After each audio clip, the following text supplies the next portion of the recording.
Là, vous avez les cas de post-pay. Ça signifie quoi? On consomme d'abord l'énergie électrique et puis à la fin du mois, la facture arrive. Vous allez payer. Ce qui a été quantifié par notre compteur. Et nous avons remarqué que dans ce cas ici de post-pay, nous avons plusieurs abonnés. Des trichés d'énergie électrique par soit bypassement des compteurs pour avoir un peu des ramifications de donner l'énergie électrique à d'autres personnes. Et qu'est-ce qu'on remarque après quelques temps? Il y a la cabine qui est totalement surchargée et on peut parler d'un problème de taux de charge élevé où à tout moment il faut voir comment résoudre ce problème de taux de charge en enseignant la cabine, soit en ajoutant une cabine de décharge pour décharger la cabine qui est totalement surchargée. Deuxièmement, on a toujours remarqué que quand par exemple la cabine est totalement surchargée, et qu'on fait le système de délestage, il y a une des phases qui est alimentée. Tous ces abonnés veulent s'accrocher sur la phase du courant et nous arrivons à remarquer qu'il y a un problème de taux de déséquilibre du courant. C'est-à-dire que les écarts entre phases de cette énergie électrique, parce que beaucoup de ces abonnés-là vont s'accrocher, et du fait qu'il y a beaucoup de ces abonnés qui s'accrochent sur la phase du courant parce qu'il y a des lestages, nous remarquons que nous perdons tantôt notre transformateur qui peut être avarié. Et c'est dans ce sens-là maintenant qu'on est arrivé, la SNEL a pensé au prépaiement. Ici, le prépaiement,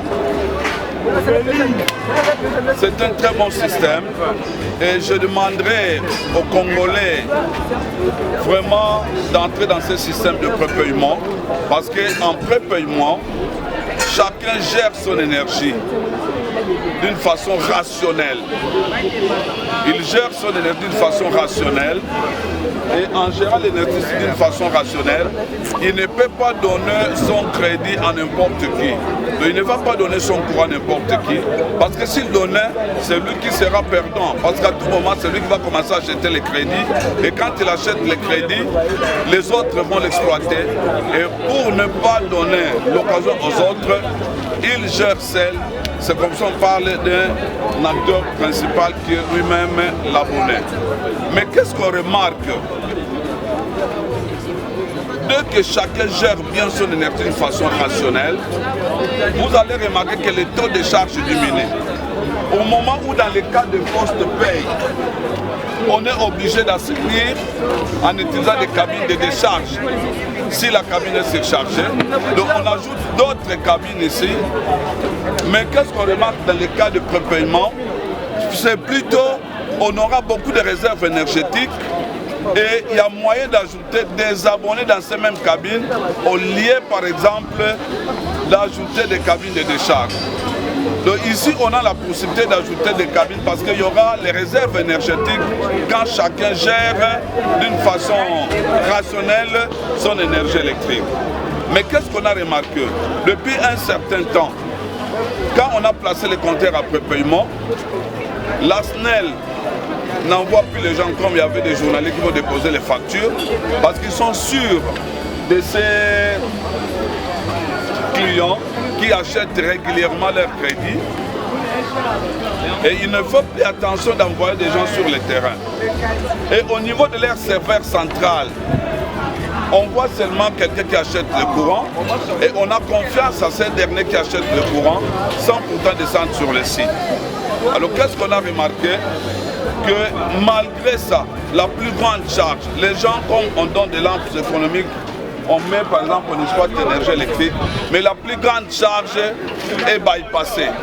Donc au niveau soit on peut bypasser en amont tout comme en aval. Avant les compteurs, on bypasse et on va prendre toute la charge là, on les alimente. Mais la SNEL dans son serveur central, il va voir seulement que celui-là achète son crédit régulièrement. et il va la payer, il va dire que non, c'est un bon gestionnaire parce qu'il gère bien d'une façon rationnelle son crédit. Mais après les études, comme ça nous passons au troisième point, on avait remarqué que du fait qu'il y a déjà les compteurs après paiement, du fait que la SNEL envoie seulement les gens pendant une période, peut-être les inspecteurs ils descendent sur le terrain pour aller voir. Mais il y a des gens, si les inspecteurs ne descendent pas sur le terrain, ils peuvent faire même une année que ces derniers volent la SNEL. Ils volent la SNEL, ça fait une année. Parce que dans le système, ils ne voient même pas. Ils voient seulement quand ils vont constater que ce monsieur n'achète plus. Peut-être qu'après 6 mois, peut-être qu'après 5 mois, peut-être qu'après une année, c'est à ce moment-là qu'ils vont envoyer leurs inspecteurs d'aller un peu faire les patrouilles, voir qu'est-ce qui ne va pas. En fonction de tout cela, parce que nous avons été cas par cas, et moi-même je suis installateur de compteurs prépayés. Je suis parmi les installateurs et les gens qui ont commencé à installer les compteurs depuis 2009.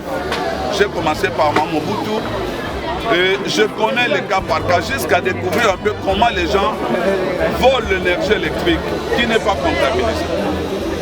Alors nous venons de monter un système de détection en temps réel. Vous remarquerez ici, on a le système, nous avons notre système Arduino qui, vous remarquerez ici, nous avons la source, on passe par un contacteur qui est là, nous avons les capteurs. Les capteurs du courant, c'est pour évaluer le courant consommé par l'abonné, et s'il y a trichement, voilà, il y a un truc là qui s'allume, c'est notre capteur. On peut voir quelle est la consommation réelle et à partir de là, on saura quelle est l'énergie qui n'est pas comptabilisée. Donc, il nous donne l'énergie comptabilisée et non comptabilisée. L'énergie non comptabilisée, c'est ça le manque à gagner de la SNEL. Et la SNEL, malgré qu'il a placé les compteurs, qui devaient apporter beaucoup d'argent, mais quand ils ne font pas attention, vous verrez que partout ça produisait beaucoup d'argent, ils commencent à perdre parce que les gens bypassent les compteurs. Alors il y a deux systèmes. Vous remarquerez, c'est difficile de comprendre où on a bypassé, mais quand vous verrez derrière ici, vous verrez que quand les gens ils trichent, ils cachent même.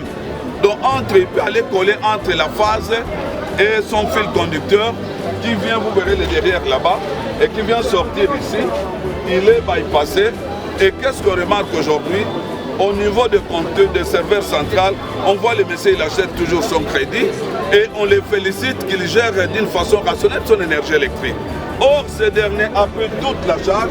Je considère les projecteurs ici comme une charge qui est différente de ce qui est consommé là-bas.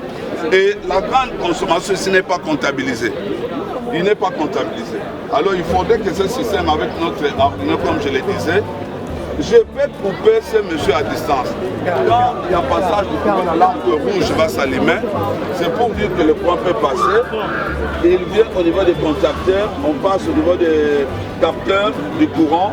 Et les capteurs du courant vont vers l'utilisation. Et vous remarquez, il vient avec un microcontrôleur où nous avons notre système informatique. Nous avons mis, parce que chaque fois qu'on veut installer les compteurs prépayés, on les identifie, on prend tous les éléments, son PA, son identité et on met dans le système. C'est ça qui fait que chaque fois qu'on veut acheter le crédit, on connaît déjà l'abonné et son identité. Alors ici, si nous avons fait ça, c'est pour aider la SNEL à maximiser ses recettes. Deuxièmement, ce n'est pas seulement sur le plan économique, mais à protéger aussi ses installations. Parce qu'aujourd'hui, il y a trop d'avaries des transformateurs suite à une mauvaise utilisation. Mais si les gens géraient d'une façon rationnelle, nos transformateurs ici vont respirer. Et on n'aura pas, la SNEL ne va pas perdre à tout moment de l'argent de créer des cabines de décharge partout. Parce que le problème c'est quoi? Dans les post-pay, on ajoute toujours dans tous les points d'assainissement des cabines de décharge. C'est beaucoup qu'on perd. Mais dans les nouveaux systèmes, ici avec le compteur prépayé, qui est un très bon système, vous allez remarquer qu'on va prendre ces abonnés-là, au lieu de les faire quitter dans les cabines électriques, c'est créer une cabine de décharge, mais plutôt, il y aura beaucoup de réserves énergétiques. On peut ajouter d'autres abonnés dans les mêmes cabines, sans pourtant les assainir. Et ici, le problème, c'est quoi? notre système ici nous permet de détecter l'abonné qui veut tricher à temps ou qui veut tricher plutôt à temps réel. C'est-à-dire qu'au moment seulement qu'il prend son câble pour bypasser soit en amont ou en aval, directement, moi sur le serveur central, donc notre serveur central saura déjà que monsieur tel, résident sur telle avenue, est en train de tricher. Et je peux les couper à distance, sans pourtant même me déplacer à partir de la direction générale, là où il y a le serveur central, où je contrôle tout, je peux les couper. Et au niveau des serveurs, ce sont même au moment, on suit ces derniers qui volent. Donc vous verrez par exemple, ça sont des antennes. Les antennes, on peut les placer, par exemple, on a pensé les placer à l'échangeur et en binza. Et notre système ici est capable de contrôler plus ou moins à une superficie de 80 km². Donc il y a plusieurs abonnés dans l'ensemble. Donc si quelqu'un est en train de tricher facilement, on peut les détecter. Et à ce moment-là, nous allons résoudre les problèmes de fraudeurs de l'énergie électrique. Donc ces gens n'auront plus le courage de tricher parce qu'à tout moment qu'il va chercher à tricher, il sera vu dans le système. Voilà ce qu'on a réalisé comme travail. Et c'est un travail de thèse de doctorat que je venais de soutenir à l'IPEN. Donc ce n'est pas un petit travail, mais un grand travail de thèse de doctorat. C'est suite aux difficultés rencontrées. Parce que moi-même, je suis dans les réseaux SNEL, je travaille avec la SNEL en sous-traitance et les compteurs prépayés depuis 2009. On est là à la SNEL. Donc j'ai fait la sous-traitance et ce sont des cas relevés sur le terrain de tout ce qui se passe, de tricherie, de fraude. Comme je le disais par exemple ici, les jours que j'avais remarqué ça, j'étais même estomaqué. Donc je ne croyais pas que les compteurs peuvent être fermés là, à l'intérieur, mais on avait déjà monté des pompes. Je ne dois pas tout dévoiler parce que c'est tout ça. Alors vous verrez que quand j'ai vu cela, je ne m'attendais pas que les gens peuvent arriver à tricher comme ça, même dans ces compteurs. Nous couper même à distance. Mais il ne sera pas seul parce qu'on va prendre tous ces abonnés-là qui trichent. Au même moment, j'ai le pouvoir de les couper. Parce que le système n'existe pas jusque-là à la SNEL. Et nous demandons à la SNEL d'exploiter ça.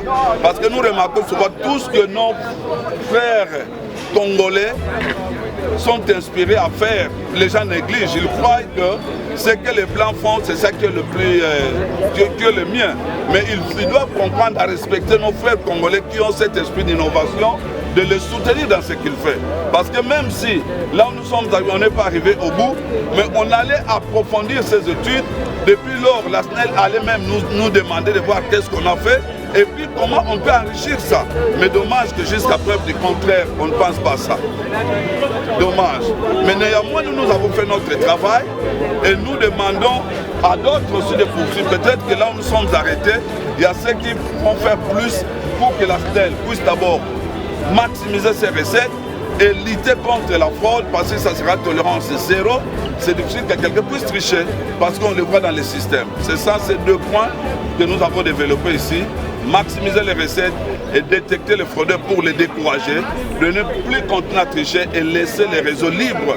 Parce que si aujourd'hui les gens respectent les réseaux, on n'aura pas les problèmes de coupure intempestive de tous les jours. On aura les problèmes de surcharge de l'énergie électrique. Non, il n'y aura pas les problèmes de délestage de chaque jour. Parce que dans les cas de délestage, c'est là où on trouve les taux de déséquilibre. Parce que la valeur maximale est de 15%. Au-delà de 15%, ça ne va pas. C'est ça qui crée des problèmes de brûlure des câbles et de l'environnement qui est pollué au niveau des cabines, ces odeurs-là, suite au délestage. Et les matins, tout le monde vient se brancher dans la phase du courant, et ce qui n'est pas normal. Voilà, messieurs les journalistes, ce que j'avais à vous expliquer, ce que j'ai réalisé comme travail de thèse et que je demande à la SNEL et aux autorités du pays de profiter, d'encourager ceux qui ont l'idée de faire mieux. Même si là où nous sommes arrivés, il faut encore, d'autres peuvent aussi exploiter le même sujet pour que la SNEL puisse bénéficier de maximiser ses recettes. Merci beaucoup.